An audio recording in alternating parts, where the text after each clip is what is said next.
আম্মাজান খাদিজাতুল কুবরা রাদিয়াল্লাহু তাআলা আনহা, দ্বীনের নবী, মায়ের নবী, রহমতের নবী, আম্মাজানকে বলেন, খাদিজা বেশি বেশি করে কবরের মুরাকাবা করো। যেই মানুষটা বেশি বেশি মৌতের মুরাকাবা করবে, কবরের মুরাকাবা করবে, আল্লাহ পাক রব্বুল আলামিন তার দিলকে নরম বানায় দিবে। মৌতের মুরাকাবা, কবরের মুরাকাবা মানুষের অন্তরকে নরম বানায় দেয়। আল্লাহর নবী বলতেছেন, খাদিজা বেশি বেশি করে মৌতের কথা ইয়াদ করো, কবরের কথা ইয়াদ করো।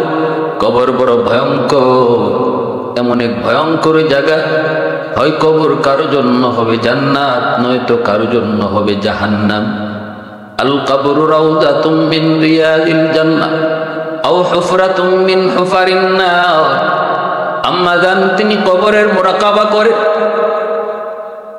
রাসূল বলেন, আকসিরু যিকরা হাযিমিল লাযযাতিল মাউত, বেশি বেশি করে মৌতের কথা ইয়াদ করো, যেই মৌত চিরদিনের জন্য তোমার সকল আশা, সকল ভরসা, সকল চাওয়া পাওয়া সব কিছু মুহূর্তের ভিতরে যেই মৌত শেষ করে দেয়, ওই মৌতের কথা তুমি বেশি বেশি করে ইয়াদ করো। আম্মা জান মুরাকাবা করেন। এই আল্লাহর গোলাম, মুরাকাবার আমল যার তৈরি হয়ে যায়, এই মানুষটা ধ্যানে বসলে পড়ে অচেনা অজানা অদেখা অনেক বিষয় তার চোখের সামনে ভেসে যায়। যখনই একজন মানুষের দিলের ভিতরে, মনের মধ্যে মুরাকাবার আমল তৈরি হয়, সুফিয়ানে কেরাম এটাও একটা সবক দেন। নফল নামাজ, নফল জিকির আজকারের ভিতর এটাও একটা সবক তারা দেন। দিনের কোনো একটা টাইমে, কোনো একটা সময়ে, কোনো একটা টাইমে ধ্যানে বসে আল্লাহ পাকের সৃষ্টি নিয়ে একটু মুরাকাবা করা, কবরের কথা ইয়াদ করা, মৌতের কথা ইয়াদ করো। মা ছিল, বাবা ছিল একদিন, আজ তারা দুনিয়াতে নাই। আমাকে একই পথের পথিক, একই পথের পথে রওনা দিতে হবে। এই বিষয়টা তুমি দিনের কোনো এক টাইমে অল্প সময়ের জন্য হলো ধ্যানে বসো, নিরিবিলি একা একা কোথাও বসে তুমি যদি দিলের তুমি ওই মুরাকাবাটা অর্জন করো, তাহলে অটো তোমার দিলের ভিতরে আল্লাহর ভয় জাগবে, আমলের ভিতরে আগ্রহ তৈরি হবে। আম্মা জান তখন মুরাকাবার আমল করে। কবরের জগতের চিত্র তার চোখের সামনে ভেসে ওঠে, ভয়ঙ্কর ভয়ঙ্কর কবরের জীবন, কবরের যে জগৎ, যেটাকে আলমে বরজখ বলা হয়। আল্লাহর নবী, রহমতের নবী, মায়ের নবী, তিনি বলেন, কবর হলো আখিরাতের মঞ্জিলের প্রথম ঘাঁটি। কবর জীবনে যার জীবন সুন্দর, কবর যার জন্য আসান, তার আখিরাতের সকল ঘাটকে আল্লাহ পাক আসান করে দেয়। কবরের ভিতরে যেই মানুষটা আটকা পড়ে যায়, তার আখিরাতের সব ঘাট তার জন্য কঠিন হয়ে যায়। আম্মা জান মুরাকাবা করে চিৎকার করে কান্না শুরু করলেন। কবরের হালতের কথা তার চোখের সামনে ভেসে উঠল, কবরের হালত তার চোখের সামনে ভেসে উঠল। কেউ নাই, কেউ নাই, কেউ নাই, একা একা থাকতে হয়। অন্ধকার ঘর, কীট পতঙ্গের ঘর, একাকী থাকার ঘর। ওই ঘরে কেউ সঙ্গী নাই, কেউ সাথী নাই, কেউ পাশে আসবে না, কেউ সহযোগিতাও করবে না। ধ্যানে মগ্ন হইয়া আম্মা জান বেচাইন, বড় পেরেশান। ভাইরা বন্ধুরা, এই অবস্থা দেখা খাতুনে জান্নাত ফাতেমা রাদিয়াল্লাহু তাআলা আনহা কলিজার টুকরা মেয়ে আম্মা জান খাদিজাতুল কুবরা রাদিয়াল্লাহু তাআলা আনহা কলিজার টুকরা মেয়ে খাতুনে জান্নাত ফাতেমা রাদিয়াল্লাহু তাআলা আনহা, মনে রাখবেন আমার নবী, রহমতের নবীর সন্তান, ছেলে মেয়ে যা হয়েছে দুনিয়াতে আসছেন সবাই আম্মা জান খাদিজাতুল কুবরা রাদিয়াল্লাহু তাআলা আনহার গর্ভ থেকে। আর কোনো বিবির গর্ভ থেকে নবীর কোনো সন্তান আসে নাই, তবে একজন সন্তান ইব্রাহিম, তিনি মারিয়া কিপ্তিয়ার গর্ভ থেকে এসেছিলেন। যে কয়জন দুনিয়াতে বেঁচে ছিলেন তারা সবাই ছিলেন আম্মা জান খাদিজাতুল কুবরা রাদিয়াল্লাহু তাআলা আনহার মেয়ে। খাতুনে জান্নাত দৌড়ে নবীর কাছে চলে গেলেন। আব্বাজান, আম্মা তো পেরেশান, আম্মা তো কান্না করে করে অস্থির। কেন মা এত পাগল, কেন মা এত কান্না করে করে বেচাইন হলো? আমি জানি না, আমি বুঝি না। বাবা আপনি আসেন। নবীজি মদিনার মসজিদ থেকে নবীজি দৌড়ে হুজরার ভিতরে রইকা দেখেন আম্মাজান কান্দেন। নবী বলতেছেন, খাদিজা। আল্লাহর নবী, রহমতের নবী দৌড়ে ঘরের ভিতরে ঢুকলেন। ঢুইকা দেখেন আম্মাজান কান্না করে, আম্মাজান কান্না করে। নবী বলতেছেন, খাদিজা, ও খাদিজা, কেন কান্না করো? কান্নার কারণ কি? আম্মাজান মক্কাতেই ইন্তেকাল করেছেন। নবী হিজরতের আগে, আল্লাহর নবী হিজরতের আগে মক্কায় থাকতেই আম্মাজান খাদিজাতুল কুবরা রাদিয়াল্লাহু তাআলা আনহা ইন্তেকাল করেন। রাসূলের কাছে যখন এই খবর খাতুনে জান্নাত যায় পৌঁছান, খাতুনে জান্নাত ফাতেমা রাদিয়াল্লাহু তাআলা আনহা তখন ছোট্ট বালিকা। রাসূল দৌড়ে এসে সান্ত্বনা দিয়ে বলেন, খাদিজা কেন কান্না করো? কান্নার কারণ কি? আম্মাজান আরো কান্না শুরু করলেন, নবী গো, আমি কবরের মুরাকাবা করেছিলাম আপনার কথা।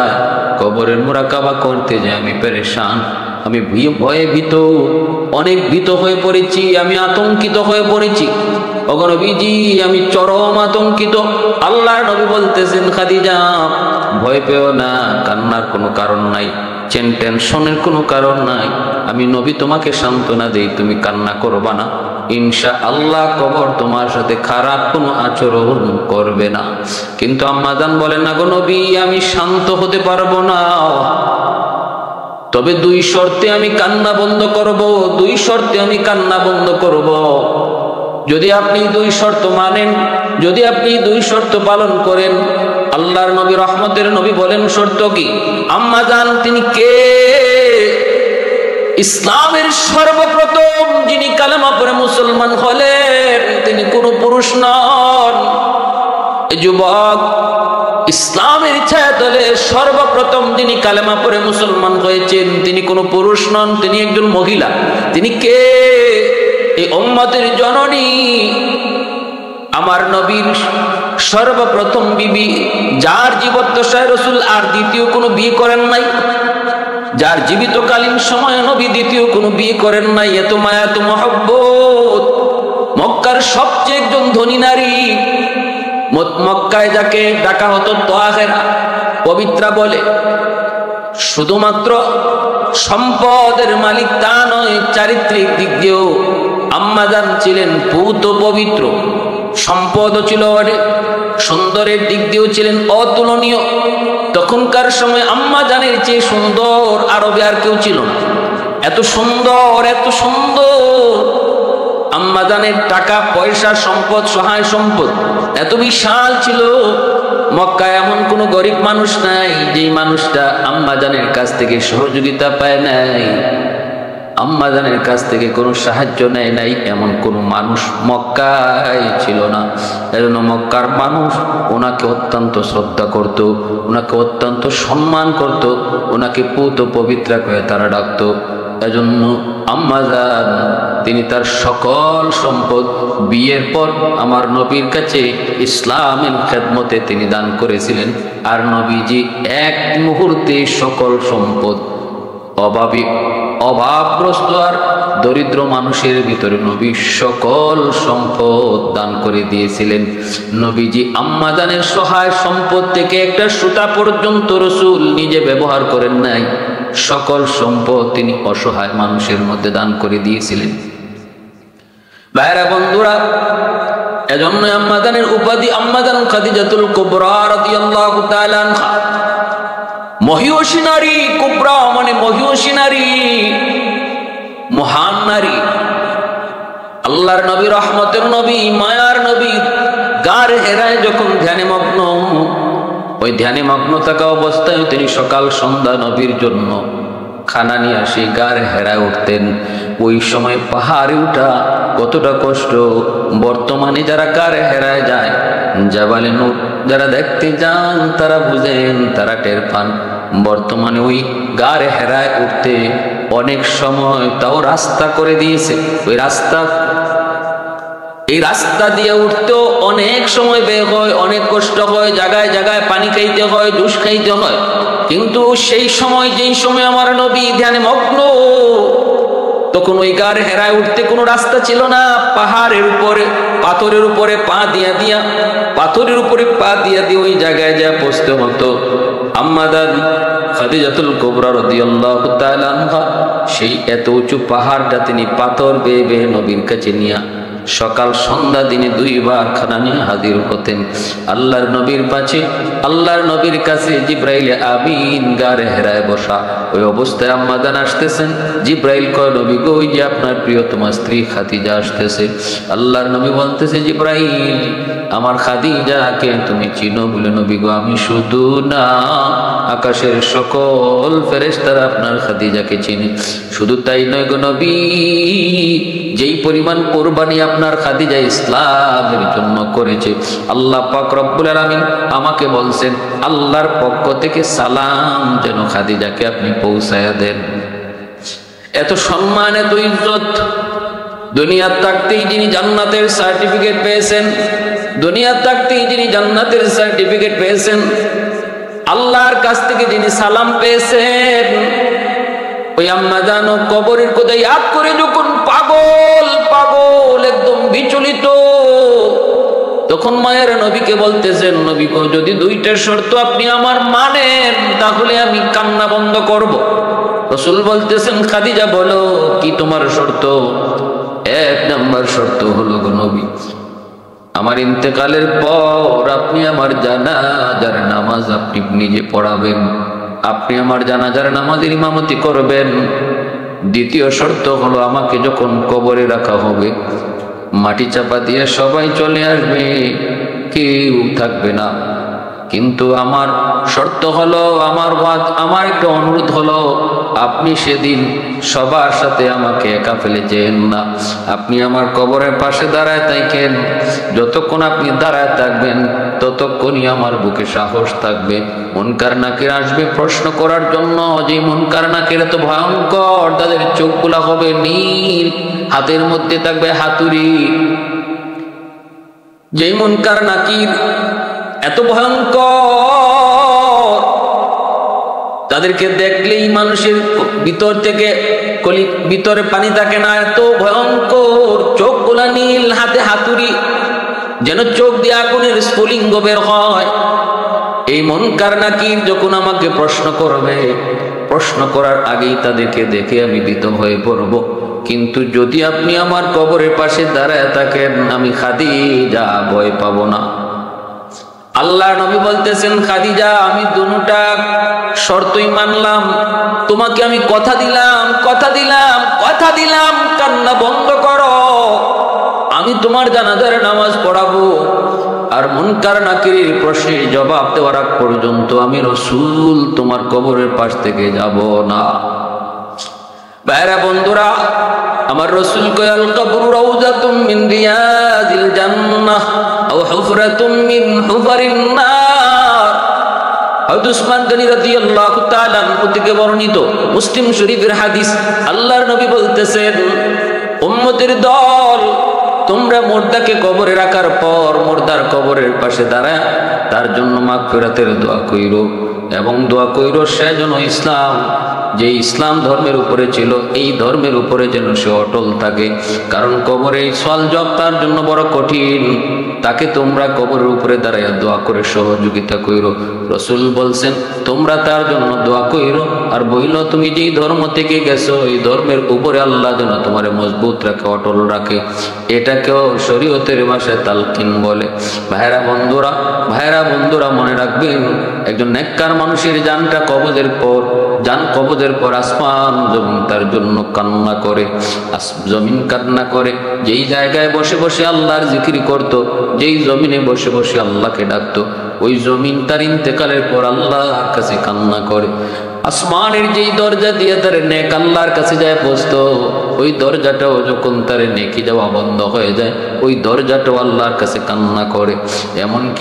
এমনকি এইরকম ভাবে আসমান জমিনের সব কিছু তার জন্য কান্না করে, সব কিছু তার জন্য কান্না করে। নেককারের কাছে যখন মুনকার নাকিরা এসে যখন তারে প্রশ্ন করে, এই আল্লাহর বান্দা নেককারের রূহটা যখন কবজ হয়, রূহটা কবজ করে যখন ফেরেশতারা নিয়ে যায়, ফেরেশতারা নিয়ে যাওয়ার পর প্রথম আকাশের ফেরেশতারা তারে মারহাবা জানায়। এইভাবে আল্লাহর কাছে নিয়ে জিব্রাইল মালাকুল মউত আজরাইল আল্লাহ পাকের কুদরতি কদমের কাছে তিনি সেজদায় পড়ে যায়। রব্বুল আলামিন কয় আমার নেককার বান্দার রূহটাকে তার কবরে পৌঁছায় দাও।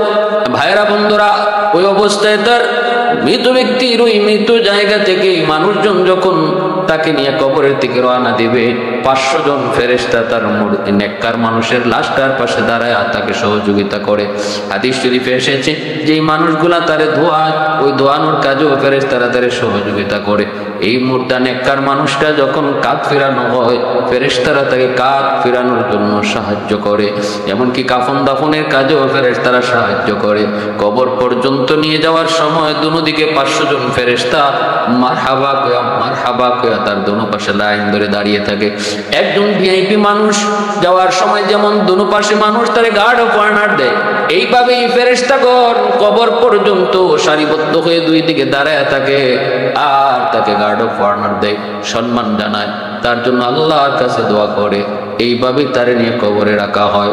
ভাইরা বন্ধুরা, তখন মুনকার নাকির আসেন, আয়েশা যখন বলেন বিইজনিল্লাহ আল্লাহর হুকুমে ওঠেন, আপনাকে আমরা 3টা প্রশ্ন করব, প্রশ্নের জবাব দেন। ভাইরা বন্ধুরা, ওই অবস্থায় তাকে নির্ভয় দেয়। ডান দিকে তার নামাজ, বাম দিকে তার রোজা, মাথার দিকে হলো কোরআন তিলাওয়াত, আর যাবতীয় আমল তার পায়ের দিকে আয়েশা হাজির হয়। নির্ভয় দেয়, আল্লাহর বান্দা ভয় পেও না, আমরা তোমার সঙ্গে আছি। ফেরেশতা মুনকার নাকির প্রশ্ন করে, ওই অবস্থায় প্রশ্নের জবাব সে সঠিক দেয়। মার রাব্বুকা ওয়া মা দীনুকা ওয়া মান হাযার রাজুল আল্লাযী বুইসা ফীকুম ইউকালু লাহু মুহাম্মদ। 3টা প্রশ্নের সঠিক জবাব দেয় আল্লাহ, রব আমার আল্লাহ, ধর্ম আমার ইসলাম, আর নবী আমার মুহাম্মদুর রাসূলুল্লাহ সাল্লাল্লাহু আলাইহি ওয়াসাল্লাম। তখনই আল্লাহ পাক রব্বুল আলামিন কে আমার বান্দা সত্য বলেছে, সাদাকা আবদি, আমার বান্দা সত্য বলেছে। অতএব তার কবরকে তার জন্য প্রশস্ত করে দাও, জান্নাতি বিছানা বিছায়ে দাও, আর জান্নাতের দিকে তার জন্য একটা সুড়ঙ্গ করে দাও, যেন জান্নাত থেকে সে সুঘ্রাণ কবরে শুয়ে শুয়ে পাইতে পারে, কবরে শুয়ে শুয়ে যেন সে পাইতে পারে। আর জান্নাতি পোশাক তারে পরাই দাও, আলবিসুহু মিনাল জান্নাহ ওয়াফতাহু লাহু ইলা বাবিন ইলাল জান্নাহ, জান্নাতের দিকে একটা দরজা করে দাও। ভাইরা বন্ধুরা, এইভাবে নেককার মানুষটার জন্য তখন এই প্রশ্নের সঠিক জবাব দেওয়ার পর ফেরেশতারা উপরের দিকে তাকাও, উপরে তাকাইলে একদম জান্নাত পর্যন্ত দেখতে পায়, বলে ওই জান্নাত হলো তোমার ঠিকানা। নিচের দিকে তাকাও, নিচের দিকে তাকাইলে জাহান্নামের আগুন দেখতে পায়। মুনকার নাকির কয়, আল্লাহ তোমাকে ওই জাহান্নামের আগুন থেকে তোমাকে বাঁচাইছে। मौत को समझाए गाफिल इख्तिताम जिंदगी, मौत को समझाए गाफिल इख्तिताम जिंदगी, दर हकीकत मौत है सुबह हयात जिंदगी, दर हकीकत मौत है सुबह हयात जिंदगी। भाईरा बंधुरा, এজন্য বলতেছিলাম নেককার আল্লাহর বান্দা যখনই তারে কবরে রাখা হয়, কবরটা তার জন্য প্রশস্ত হয়। মুনকার নাকির তারে আবার ঘুম পাড়ায় চলে যায়, কারণ একজন নেককার যখন কবরে যায় তখন তার এটা মৌত নয়, নেককারের মৌত রাসূল কয় নাম কানাউমাতিল আরুস, সে যেন একজন নতুন দোলার মতো ঘুমায়, নতুন দোলার মতো ঘুমায়। আর যদি বদকার হয়, পাপিষ্ট হয়, তখন মুনকার নাকিরের প্রশ্ন শূন্য শুধু হা হা লা আদরি করবে, হায় আমি কিছু জানি না, আমি কিছু জানি না। মুনকার নাকিরের তখন ভয়ঙ্কর চেহারা আর তাদের ভয়ঙ্কর আওয়াজ মুর্দা তখন শুনতে পায়। হাতের মধ্যে যে হাতুড়ি ছিল, এই হাতুড়ি দিয়ে তাকে আঘাত করা শুরু হয়। ভয়ঙ্কর কবর তার জন্য সংকীর্ণ হয়ে যায়, হাড্ডিগুলা পর্যন্ত তার একটা আরেকটার সাথে মিশে যায়। এজন্যই আম্মা জান খাদিজাতুল কুবরা রাদিয়াল্লাহু তাআলা আনহা বলেছিলেন, নবী গো, আপনি যতক্ষণ আমার কবরের পাশে দাঁড়ায় থাকবেন, আমার বিশ্বাস আমার জন্য মুনকার নাকিরের প্রশ্নের জবাবটা আসান হবে, সহজ হবে। আম্মা জানের ইন্তেকালের পর নবীজি নিজে জানাজা পড়ান। আল্লাহ নবী কবরস্থ করার পর সবাই যখন চলে আসে, নবীজি আসেন না। নবীজি কবরের পাশে দাঁড়ায় রয়েছেন মুনকার নাকিরের অপেক্ষায়। সময় চলে যায়, পড়ে যায়, কিন্তু না, মুনকার নাকির তো আসে না। মায়ার নবী, দয়ার নবী দেখতেছেন সূর্য ডুবে যাবে, ডুবে যাবে, এই অবস্থায় এতক্ষণ পর্যন্ত মুনকার নাকির আসে না। আল্লাহ পাক রব্বুল আলামিন জিবরাইল আমিনকে পাঠিয়ে দিলেন। জিবরাইল আয়েশা কয়, নবী গো, এখানে কেন দাঁড়ায় আছেন? নবী বলতেছেন, জিবরাইল, আমার খাদিজাকে আমি ওয়াদা দিয়েছি, কথা দিয়েছি, আমার খাদিজার কবরের পাশে আমি দাঁড়ায় থাকবো যতক্ষণ না খাদিজা মুনকার নাকিরের সঠিক জবাব দেয়। আল্লাহর নবী কথা বলা মাত্রই জিবরাইল কয়, নবী গো, আপনি কি মনে করেন আপনি এখানে দাঁড়ায় থাকবেন আর মুনকার নাকির কবরে ঢুকবে? অসম্ভব, হয় না গো নবী, হয় না। ওরা আপনি দাঁড়ায় থাকলে মুনকার নাকির সাহসী নাই কবরে ঢুকে প্রশ্ন করত। আল্লাহ আমাকে পাঠাইছেন, আপনি নির্ভয়ে থাকেন, আপনি চলে যান। আপনার খাদিজার জিম্মাদার আল্লাহ নিজে হয়ে গেছেন। মুনকার নাকিরের জবাব খাদিজা দেওয়া লাগবে না, আল্লাহ নিজেই খাদিজার পক্ষ হয়ে জবাব দিয়ে দিবে। সুবহানাল্লাহ। এই নির্ভয়টা আল্লাহর নবীকে জিবরাইল আমিন দিলেন। তারপরে মায়ার নবী, দয়ার নবী, তিনি খুশি মনে আল্লাহর শুকরিয়া আদায় করে কবর থেকে আসলেন। এজন্য আমার ভাইরা, বন্ধুরা, একটু চিন্তা করো, আল্লাহর বান্দি, জান্নাতের সার্টিফিকেট পাওয়া একজন মহিষী নারী, আমার মায়ার নবী, রহমতের নবীর সহধর্মিনী, আল্লাহর নবীর কলিজার টুকরা, মায়ার মহব্বতের বিবি, ইসলামের জন্য যার এত অবদান, ইসলামের ইতিহাসে যিনি সবার আগে কালেমা পড়ে মুসলমান হয়েছেন, ইনি যদি কবরের ব্যাপারে এত ভয় পায়, এত ভয় পায়, আমার আপনার অবস্থাটা কি হওয়া দরকার? আমার আপনার জন্য কেমন ভয় অন্তরে রাখা দরকার। কিন্তু না, আমরা কবরের কথা ইয়াদ করি না। রাসূল কয়, দিনে 40 বার যদি একজন মানুষ মউতের কথা ইয়াদ করে, আল্লাহ তারে শহীদ মরণ দান করবে। এজন্য ভয়ঙ্কর এক ব্যাপার, ভয়ঙ্কর এক বিষয়, আখিরাতের এই অনন্তহীন জীবনের প্রথম ঘাঁটি হলো কবর। কবরস্থানে যে যত বেশি যাইব, আল্লাহ তার দিলকে তত বেশি নরম বানিয়ে দিব। এজন্য সুফিয়ানে কেরাম, যাদের চোখ দিয়ে সহজে পানি আয় না, দিল যাদের শক্ত, তাদেরকে এটা একটা সবক দেন, বেশি বেশি কবর জিয়ারত করবেন। কবর জিয়ারত যে যত বেশি যাবে, যে যত বেশি করবে, আল্লাহ তার দিলকে নরম বানিয়ে দিবে, আল্লাহ তার দিলকে নরম বানিয়ে দিবে, আল্লাহ তার দিলকে নরম বানিয়ে দিবে। এজন্য আমার ভাইয়েরা, বন্ধুরা, আজ গুনাহ থেকেও যদি বাঁচতে হয়, বাহাদুরি করে বাঁচা যাবে না। আল্লাহর কাছে চাও, আল্লাহ যেন দিল নরম বানিয়ে দেয়। আর নরম বানাইবার একটা সবক হলো, আমল হলো কবরস্থানে বেশি বেশি যাওয়া, কবরবাসীর জন্য দোয়া করা, আর এই চিন্তা করা, এই ঠিকানা আমার ঠিকানা, আজ আমার ভাই, কাল আমি তার পিছনে, সবাই আমরা একই পথের প্রতীক। আজ যে যায়, কাল আমি তার পিছনে আসতেছি, সবাই আমরা একই পথের প্রতীক। এই কথাটাই আমরা একজন মুর্দার মৃত্যু সংবাদ শোনার পর আমরা এই দোয়াটা করি, ইন্না লিল্লাহি ওয়া ইন্না ইলাইহি রাজিউন।